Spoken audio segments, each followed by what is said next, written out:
I'm going to show you how to hook up your MIDI keyboard controller or your pad controller for the BeatThang Virtual. It's real simple. First thing, you do need to make sure that you do plug in your keyboard or your pad controller first before you start up the BTV. So go ahead and do that.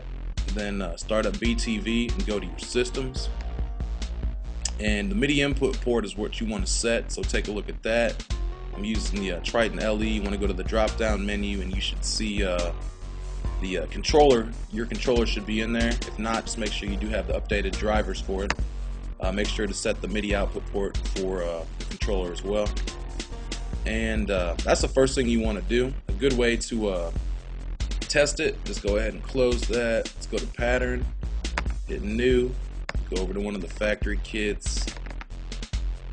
And the first thing you want to do is go ahead and push on the C with your mouse or with the keyboard on your computer. And then go over to your pad controller and make sure that the first C matches what this note is, this kick.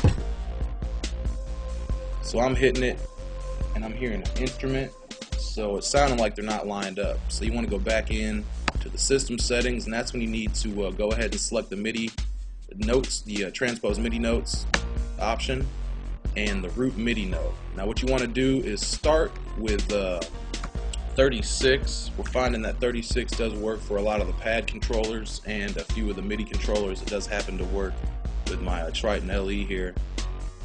And what the transpose MIDI notes does is basically it just slides your sounds up and down on your keyboard and basically lines them up right like how they are in the BTV.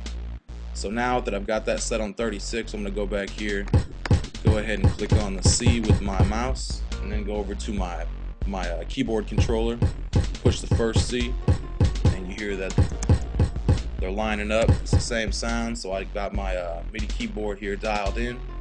Simple as that.